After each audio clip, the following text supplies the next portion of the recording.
Cheesy, Dick and I accompanied Ian one evening to have a meal with Jay and her family at their home.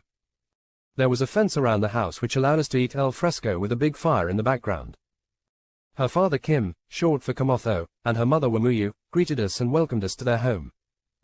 Jay explained that Wamuyu was the name of another of Mumbi's daughters and her sisters were named after them as well. Jay introduced her sisters Wambui, they called her Wam, Waisira whom they called Sarah, and Wangoi, the baby they called Baby Goo. Her brother Jeffrey greeted us when we arrived as well. It was a different meal than I had ever experienced. I didn't consider myself a fussy eater, but I had to ask what each of the items were before I ate them. We were each given a bowl and a spoon made by a craftsman of their tribe from a specific type of wood. The meal included traditional dishes of githeri, which was a maize and beans combination, mukamo, a mashed green peas and potatoes dish, and kimitu, which seemed to be more mashed beans and potatoes. Then there was irio, a bit of mashed dry beans, corn, and potatoes again, but the last item was the real charma called mutura. Now mutura is a sausage made using goat intestines along with meat and blood for filling. I drew the line there and couldn't stomach the fermented porridge made from corn flour and millet either. Jeffrey laughed at our reaction to almost everything and then brought out beef and goat that had been roasted over the fire and was absolutely delicious. After the meal we sat around the fire and Jeffrey told us stories of Mugo wa Kabiru, the seer who had the power of prophecy and powerful medicine, and Kururi wa Gakure, the great chief who was a famous medicine man and warrior. Jeffrey said, Gakure traded ivory with the Arabs and led the Kikuyu warriors to battle after giving him a potion that was believed to make them invincible. That got Dick's attention and he wanted to learn more about Gakure. Wham and Sarah showed us a fly whisk made from a cow tail fitted with a wooden handle that was usually carried by elders as a status symbol. The type of wood always seemed to be important in these objects, or even the charms and necklaces I had noticed on the locals. Jeffrey continued, the Kikuyu make shields for dancing, and he showed us one and went on to say, they're called indome and carved from a single piece of wood with a hole for the arm instead of a hand grip. The warrior wears the shield on the upper left arm. This type of shield is used by boys prior to their initiation as junior warriors. Each year the boys choose a design which they later use for their war shields if they achieve warrior status. Shields of this type are family heirlooms but can be repainted any time. Kim plied us with locally brewed beer called Muratina, but the wine we brought from camp didn't go amiss. Sarah entertained us with her fiddle, or at least the Kikuyu version of a fiddle. This fiddle, called a wandindi, was played using a sisal string bow called a muthaj. The instrument played a sound that reminded me of the wind blowing through the tall grass. Whether it was the sisal used in the bow or the instrument itself, the wind was everywhere at Windhaven, it seemed. When the children had said their good nights, Ian asked Kim about the poaching situation over the last few years. Kim told us in Kenya about 20 years ago over 250 elephants and 50 rhinos were poached annually, but with the Kenya Wildlife Service and global efforts to address poaching and wildlife trafficking, the problem has been significantly reduced. Corruption of officials that allow poaching to happen for their own benefit is probably the biggest problem left, but the volume of poaching is currently low by traditional standards. The ivory from the elephant tusk can be replaced by the ivory from mammoth tusks, which are actually more abundant these days as they wash up on the banks of rivers in the Soviet Union. As the permafrost melts, it releases all kinds of dinosaur bones. Mammoth ivory is easily seen as different from other ivory and is not illegal to sell. The rhino is a different story because you cannot find a substitute in Chinese medicine for the rhino horn. There have been several rhinos poached in Kenya but none on the estate. In fact, there has not been an elephant or rhino killed on the estate since Ian's father repurchased it in 1965. Prior to that, Kim said it was a daily life-threatening struggle to fight the poachers. Elephants and rhinos play a critical role in maintaining the biodiversity of the savanna and forest ecosystems, but they will probably never reach the levels that could be supported because of the number of people who require that same real estate. An estate like Windhaven that actively discourages poaching is an important link in creating safe habitats for large terrestrial animals beyond what the government is doing. Sir Malcolm was on his way to bed when we returned from our dinner. Cheesy asked, Sir Malcolm, have you ever hunted elephants? Sir Malcolm replied that he would only hunt something that would hunt him. He didn't feel the elephant was a threat to you unless you confront them or get between them and their offspring. An elephant will charge you, but in Sir Malcolm's opinion, that's your own stupidity. Tigers, on the other hand, will hunt and stalk you even if you've never laid eyes on them before or challenged them in any way. When you look into their eyes in that final moment before the kill, you see the primal look of an animal that is going to kill you and eat you. The elephant's eye does not convey that same message, he said, and then continued after a moment, but I know not everybody feels that way. On one trip to Africa, I met Walter Bell, the famous elephant hunter. Walter told me that the bull elephant was the most exhilarating animal to kill. He used a small bore rifle and aimed for the brain instead of the heart. In fact, he would take his shot from behind the animal on a diagonal. They called that the Bell shot, but Sir Malcolm said, "I called it the Bell shit." Walter Bell killed more than 1,000 elephants all across Africa, and Sir Malcolm was not a big fan of his. The tigers Sir Malcolm hunted were all man-eaters, Ian told me later. I was not sure why Sir Malcolm tracked tigers in India. He had killed tigers, but I think he had a much deeper connection to the tigers than I understood. Finally, Sir Malcolm put up his hands and headed towards his bungalow, leaving us with, "Elephant hunting is for noblemen." Sandev Gupta was also staying on the estate while we were there.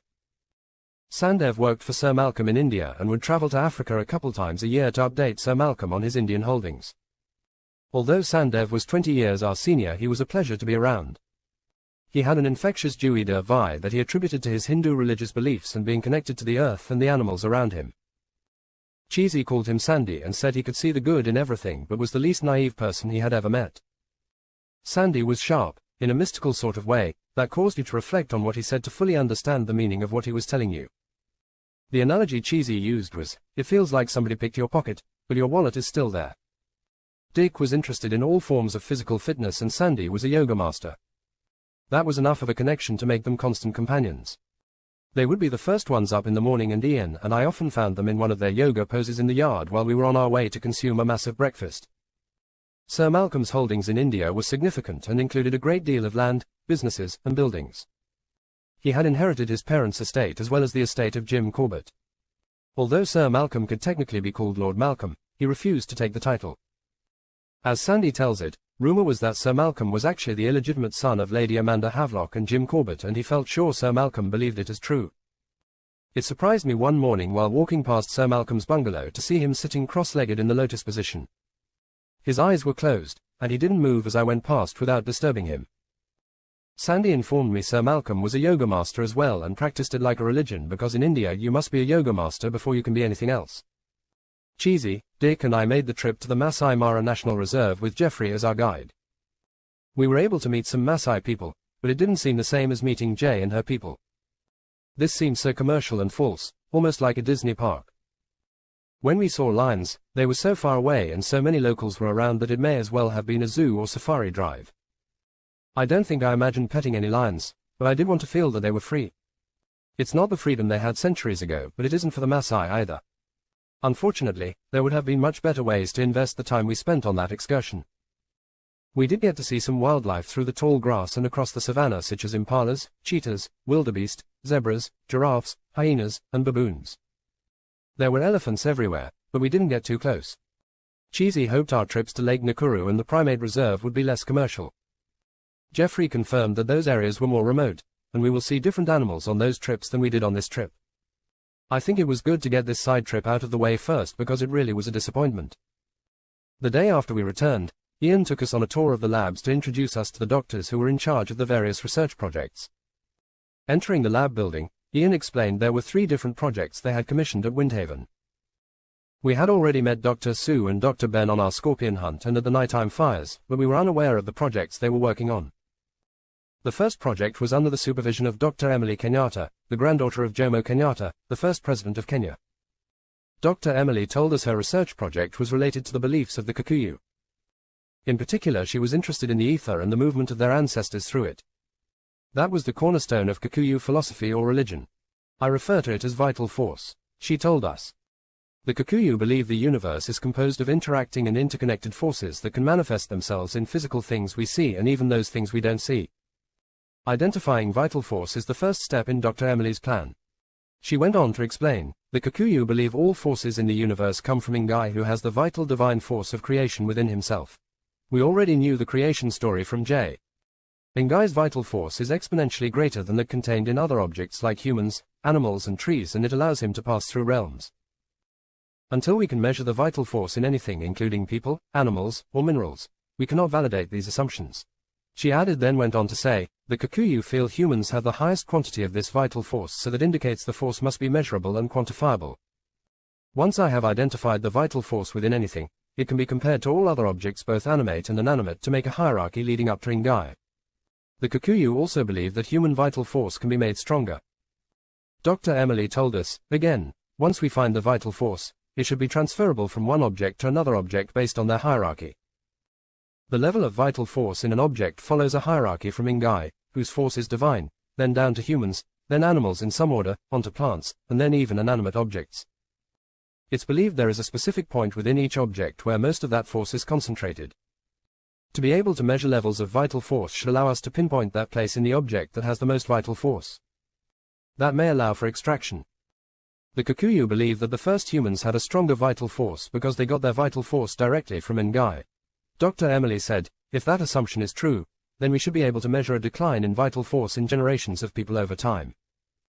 We even considered a DNA study to see what has changed in the Kikuyu DNA over time, but the cost was far too extensive. Ian piped in that Dr. Emily needs to identify the vital force to really open up the funding and get this project in full swing. Dr. Emily stated, it's also believed leaders can reinforce another human's vital force. So she said to Ian, I need your father to share more of his vital force with me. And we laughed. Sandy noted, that concept is not so different from the Hindu concept of Atman as the basis for reincarnation. I thought to myself, did the Kikuyu have a way to recognize who would be an effective leader by measuring their vital force? A democratic vote doesn't always produce a leader with excess vital force. Could the Kikuyu somehow measure vital force and select the best or purest of heart person to be leader? Or even measure when a leader has fallen from grace and should be expelled? Dr. Emily envisioned many aspects to this project and many avenues to follow. Her ideas were on hold so other parts of the project could go forward. It was simply a case of prioritization. For instance, she would like to pursue the Kikuyu belief that the vital force of a dead ancestor can come back to life through the birth of a new child. Even though they attribute it to the naming of the child, other forces may be at work through the ether utilizing the vital force to impact reincarnation. They certainly wouldn't be the first religion to believe in reincarnation. Dr. Emily told us, Kikuyu believe humans can gain vital force from lower forces through animal or plant sacrifice. If they were to bypass the process of sacrifice under a sycamore or fig tree, it would be an abomination and lead to a curse. Ngai may require that vital force for himself to clear a path to Earth on one of his inspections. Another Kikuyu myth tells of a human who can manipulate vital force by being very skilled, but it doesn't indicate what those skills are, how to measure them or how you train to improve them. Dr. Emily then continued, some humans can manipulate things to their advantage or to their detriment by identifying the point of concentration of vital force in an object. By invoking higher forces to assist them, they can increase the skill. Higher forces than humans could only be Ngai. An omnipotent God is always good to have on your side. Finally, she said, Kikuyus use an animal to symbolize the level of their vital force compared to others, but how do they know what animal shows you are the best? Which animal, next to humans, has the most vital force? This could create the hierarchy of animals I am looking for. We wished her well and asked if we could drop by from time to time while at Windhaven to see how her research is going. Dr. Emily gave a hearty approval and we left her to her work. The tour continued on to the lab located in the next bungalow where we found two doctors working on related issues. Ian informed us that there are a lot of infections that can be transmitted by mosquito bites including yellow fever, Zika virus, West Nile virus, Ross River fever or Rift Valley fever. The two most dangerous and prevalent infections for this area are malaria and dengue fever. About 3.5 million cases of malaria were recorded last year and it's responsible for over 10,000 deaths every year in Kenya alone. The CDC has worked closely with the Kenya Ministry of Health to fight malaria, but it's a daunting task with a 5% mortality rate for severe malaria. The key to solving the problem lies with the little demon that spreads it by being a vector species, the mosquito. Ian told us. Dr. Sue Gibson is working on the malaria issue through a focus on the mosquito species that are the source and in particular, she is examining the mosquito's saliva before and after it ingests the malaria pathogen. It's nice to meet you. Ian's right, there are many worthy causes in Africa. I cried the first time I saw a Zika baby. It's important to find a way to stop something so horrible, Dr. Sue told us. Dr. Ben Dawson is working on dengue fever, and he too is focused on the mosquitoes as the source. Hi, you can just call me Ben, if you like. The mosquito is harmless until she ingests pathogens from a host. Then she becomes fully loaded for the next person that gets her saliva injected into them. Dr. Sue added, 80 to 90% of fatal cases in Kenya are from the Plasmodium falciparum species of mosquito. Plasmodium falciparum is a unicellular protozoan parasite of malaria disease for humans, the deadliest species that causes malaria in humans.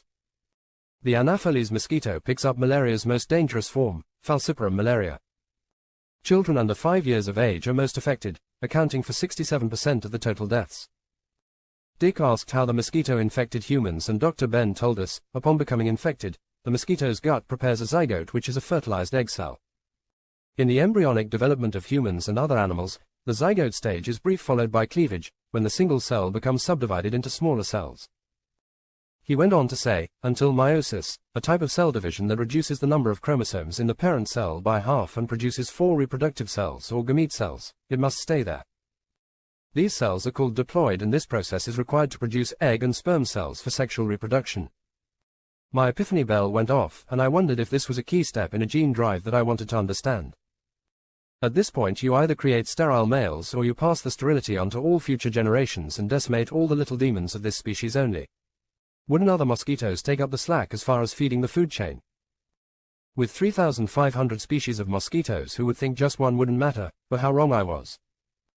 My bell shut off, and I continued to listen to Dr. Ben, who added, meiosis begins with a parent cell that is diploid, meaning it has 2 copies of each chromosome, inside the sporoblast.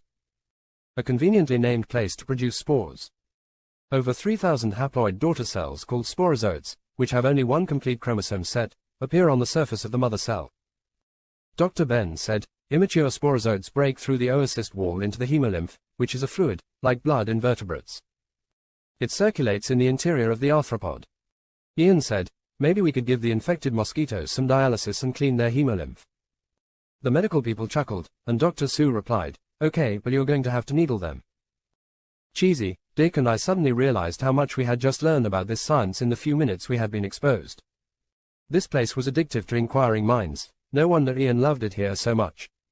I felt they could actually change the world. Dr. Ben went on to say eventually the sporozoites migrate to the mosquito salivary glands, where they undergo further development and become infective to humans. I thought to myself, that's one hell of a journey nature has inexplicably planned to set the human pendulum of health swinging, at least here in Africa. The Plasmodium falciparum species of mosquito are the bad girls of the line that should be targeted first in any gene drive. I would like to take a swing at their pendulum myself. Dr. Ben said, to reduce the number of incidents of all forms of malaria or dengue fever today, it's important to look at their life stages and human contact.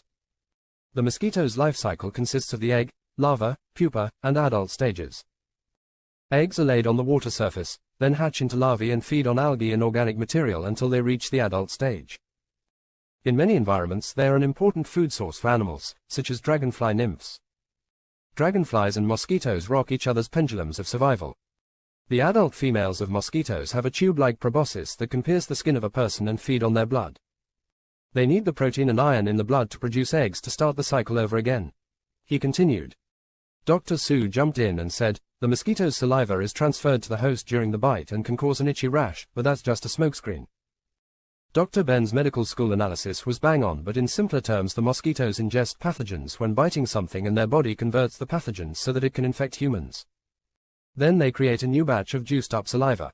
Each mosquito becomes the Enola Gay, carry the package and drop the bomb. Dick would appreciate that analogy, unfortunately. Dick asked, how many types of mosquitoes are there? And Dr. Ben told him over 3,500 species of mosquitoes have already been described and divided into 2 subfamilies, which in turn comprised some 43 genera. To answer Cheesy's follow-up question about genera, he said it was a principal taxonomic category that ranks above species but below family. Ian asked, Dr. Sue, sometimes things like RNA need to traffic between the nucleus and the cytoplasm. I understand there are pores in the nuclear membrane to allow molecules to go in and out of the nucleus. Is this how the mosquito passes the pathogen protein? To which she replied, it used to be thought that the nuclear membrane only allowed molecules to go out, but now it's realized that there is an active process also for bringing molecules into the nucleus. So, the quick answer is, yes. Welcome to the Calicidae family. For someone who grew up alone in boarding schools, I have been getting quite an education on what families are, whether they're people or animals. The 2 main subfamilies of this blood mafia are the Anophelinae and Calicinae families. The distinction is of great practical importance because the 2 subfamilies tend to differ in their significance as vectors of different classes of diseases, including the ones the good doctors are looking at. Vector species are a primary cause of the spread of a disease. Arboviral diseases such as yellow fever and dengue fever tend to be transmitted by Calicine species from the Calicinae family. Identifying the species involved is critical because only a few can carry the diseases that Dr. Sue or I are looking for. We each have a list of the targeted species important to our projects. We work as a team if we can to get our samples and data. Jay helps us out distributing mosquito nets and sprays when she picks up the sticky tapes with the samples so we can identify which species are around the area. Dr. Ben said. He went on to say, some of the species of mosquitoes that are adapted to breeding in plant reservoirs are dangerous disease vectors.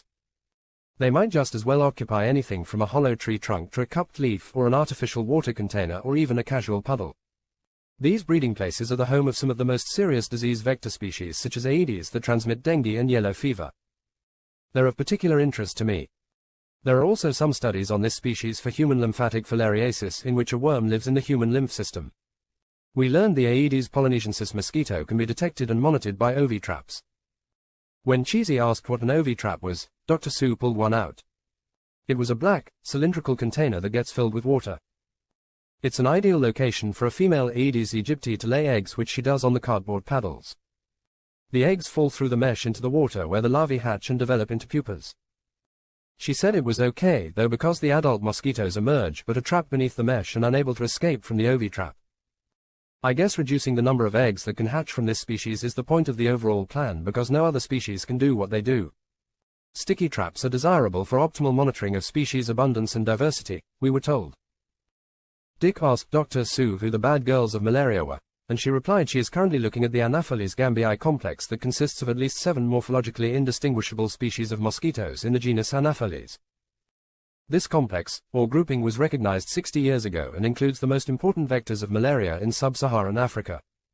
She went on to say of particular interest to her was the most dangerous malaria parasite, Plasmodium falciparum. Dick told her, I'll put out a wanted dead poster on this gal for you, Dr. Sue. She smiled and said, if it were only that easy. She continued to say it's one of the most efficient malaria vectors known.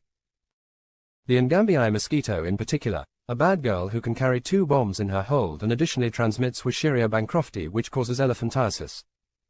Dr. Sue pulled out a chart and Dr. Ben spread it on the table. Dr. Ben told us, the complex of Ngambii consists of 8 of the worst mosquitoes that you will ever meet in any dark alley of your dreams. Even Cthulhu dreams of these girls. You'll recognize their names by the common moniker of Anopheles, but they each have a second name. Anopheles arabiensis. Anopheles bombay. Anopheles mellus. Anopheles meris. Anopheles quadriannulatus. Anopheles gambii sensu stricto. Anopheles calazi. Anopheles amharicus. And the news continued to get grimmer because the Anopheles gambii is currently in a state of diverging into 2 different species. It's undergoing speciation into the M. opti and S. savanna molecular forms or strains of the same mosquito species. They may have improved on the basic model and become a stronger vector or show more resistance. That was the type of biology I was interested in, but I could see many years of study lay between now and then. Dr. Sue added, mosquitoes are hard to track down because some breed in freshwater, some in saltwater and some in both, while at the same time when they become adults some feed on blood from humans while others must have blood meal from animals. You really have to know which ones you are looking for. Mosquitoes that breed and feed in remote wetlands and salt marshes may well remain uninfected if they don't happen to encounter the infections or have humans to bite. Dr. Ben added that these areas were an opportunity to get control samples of unaffected mosquitoes from targeted species for benchmark blood and saliva samples useful in DNA research. He told us, there is a risk because these areas are very remote and extremely difficult to get to. Wamuyu and Jay are a big help there too. Dr. Sue informed us that for the mosquito to obtain a blood meal, it must circumvent the vertebrate's defense by reducing vascular constriction, blood clotting, platelet aggregation. Even angiogenesis, the formation of new blood cells and immunity systems, all with just a minor inflammation, and that's thanks to their saliva. What a weapon, Dick thought. Do you know what's in it? Ian asked. Her response was that mosquito saliva contained at least 1 anti-clotting, 1 antiplatelet, and 1 vasodilatory substance, as well as enzymes that aid in sugar feeding, and antimicrobial agents to control bacterial growth in the sugar meal. The composition of mosquito saliva is relatively simple, as it usually contains fewer than 20 dominant proteins. 20 years before that time, scientists were unable to say what the source was of more than half of the molecules found in mosquito saliva. Dr. Sue went on to say promising applications of components of mosquito saliva are in the development of anti-clotting drugs, clotting inhibitors and capillary dilators, which are all useful in the fight against cardiovascular disease.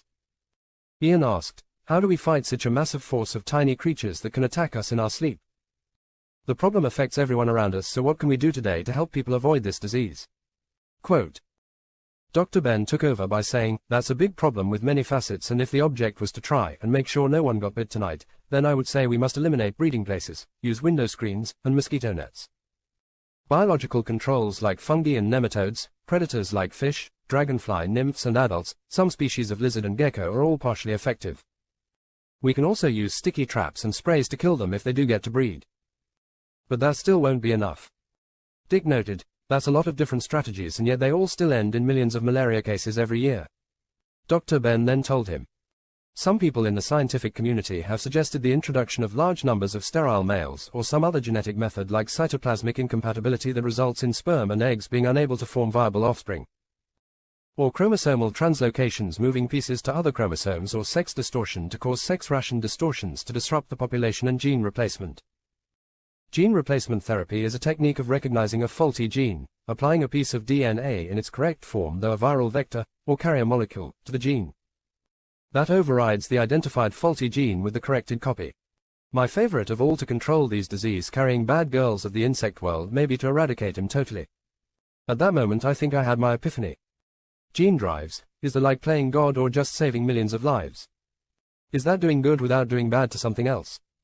We shall see, I thought, not knowing how right I was. Cheesy asked Dr. Sue how malaria affected humans. She said, "Malaria comes with fever and influenza-like symptoms, such as chills, headache, myalgias, and malaise. In severe cases, seizures, mental confusion, kidney failure, acute respiratory distress syndrome, coma, and death may occur." The answer showed me what a look of concern looks like on Cheesy's face, so Dr. Sue asked about the shots we had taken before coming to Africa and the medications we brought with us. She assured Cheesy that he could come to her for a blood test any time and she would cure him. Malaria symptoms can develop as early as 7 days after being bitten by an infectious mosquito in a malaria endemic area and as late as several months or more after exposure. Dr. Sue said, "Suspected or confirmed malaria, especially P. falciparum, is a medical emergency requiring urgent intervention. Blood smear microscopy remains the most important method for malaria diagnosis. A microscope can provide immediate information about the presence of parasites, allow quantification of the density of the infection, and allow determination of the species of the malaria parasite, all of which are necessary for providing the most appropriate treatment. Malaria could be fatal even when treated, which is why it's always preferable to prevent malaria cases rather than rely on treating infections after they occur."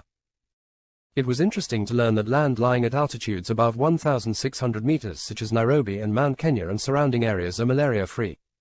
Ngai has found himself a malaria-free spot when he comes to Earth. The normal treatment is generally a course of tovaquone proguanil, but when that's not appropriate due to contraindicators, the alternative, artemether-lumefantrine, is used. However, it has contraindicators as well. Dr. Ben went on to tell us, sustainable malaria prevention consists of a combination of mosquito avoidance measures and chemoprophylaxis. Because of the nocturnal feeding habits of the Anopheles mosquitoes, which carry malaria and bite primarily between dusk and dawn, mosquito nets are essential.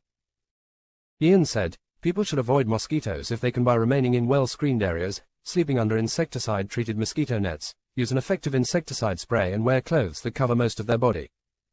Of course, a lot of that will never happen for many who don't have the resources to acquire those things. I asked Dr. Ben about the difference with dengue fever, which also spread by mosquitoes. There are 4 closely related but antigenically different serotypes of the virus that can cause dengue. Dengue fever is just the first level because dengue has a wide spectrum of infection outcomes from asymptomatic to symptomatic. Symptomatic illness can vary from dengue fever to the more serious dengue hemorrhagic fever. Dengue hemorrhagic fever is a more severe form, seen only in a small proportion of those infected. Dengue shock syndrome is a dangerous complication of a dengue infection and is associated with high mortality. Severe dengue occurs as a result of a secondary infection with a different virus serotype. Increased vascular permeability, together with myocardial dysfunction and dehydration, contribute to the development of shock ending in multi-organ failure. He told us. We thanked them for taking the time to explain their projects to us, and I asked if we could touch base with them over our visit, and they were happy for the interest. I told Dr. Ben it was hard to believe you could extract blood or saliva from something so small. He replied, "I eat lots of carrots."